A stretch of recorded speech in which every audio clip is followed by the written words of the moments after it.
യുവതാരം ധ്രുവ് ജുറൈലിൻ്റെ പുറത്താകാതെയുള്ള സെഞ്ചുറിയുടെ മികവിൽ ശ്രീലങ്കയ്ക്കെതിരെയുള്ള രണ്ടാം ക്രിക്കറ്റ് ടെസ്റ്റിൽ ഇന്ത്യക്ക് വ്യക്തമായ ആധിപത്യം. 503-9 എന്ന സ്കോറിൽ ഡിക്ലെയർ ചെയ്ത ഇന്ത്യ 3 ഓവറിൽ വെറും 8 റൺസിന് 2 ലങ്കൻ വിക്കറ്റുകൾ കൂടി വീഴ്ത്തി ശ്രീലങ്കയെ ഞെട്ടിച്ചിരിക്കുകയാണ്. 305 എന്ന നിലയിൽ രണ്ടാം ദിന ബാറ്റിംഗ് ആരംഭിച്ച ഇന്ത്യക്ക് രണ്ടാം ഓവറിൽ തന്നെ സാരാംഷ് ജെയിൻ്റെ വിക്കറ്റ് നഷ്ടമായിരുന്നു. പിന്നീട് പന്ത് ജുറൈൽ സഖ്യം ഒത്തുചേർന്നോടെ ഇന്ത്യൻ ബാറ്റിംഗ് ട്രാക്കിലായി.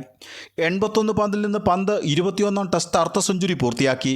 പിന്നാലെ ധ്രുവ് ജുറൈലും അർദ്ധ സെഞ്ചുറി നേടിയെടുത്തു. ലഞ്ചിന് ശേഷമുള്ള ആദ്യ പന്തിൽ തന്നെ പന്തിനെ നുവാന്ത പുറത്താക്കി. 89 പന്തിൽ 6 ഫോറും 2 സിക്സും ഉൾപ്പെടെ 63 റൺസായിരുന്നു പന്ത് നേടിയത്. പിന്നീട് 171 പന്തിൽ നിന്നും ജുറൈൽ തൻ്റെ രണ്ടാം ടെസ്റ്റ് സെഞ്ചുറിയും നേടിയെടുത്തു.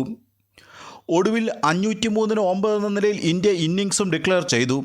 106 റൺസിന് 4 വിക്കറ്റ് നേടിയ അസിത ഫെർണാണ്ടോയാണ് ലങ്കയ്ക്കായി ബൗളിങ്ങിൽ മികച്ച പ്രകടനം നടത്തിയത്. മറുപടി ബൗളിങ്ങിൽ രണ്ടാം ഓവറിൽ തന്നെ ഉദാരയെ മടക്കി പ്രസിദ്ധ് കൃഷ്ണ ഇന്ത്യക്ക് മികച്ച തുടക്കം തന്നെ നൽകി. 3-ാം ഓവർ എറിയാനെത്തിയ മാനവ് സുതാർ അവസാന പന്തിൽ നൈറ്റ് വാച്ച്മാൻ പ്രഭാത് ജയസൂര്യ വിക്കറ്റിന് മുമ്പിൽ കുടുക്കി 2ാം ലങ്കൻ വിക്കറ്റും വീഴ്ത്തി രണ്ടാമത്തെ ദിവസത്തെ കളി അവസാനിപ്പിച്ചു.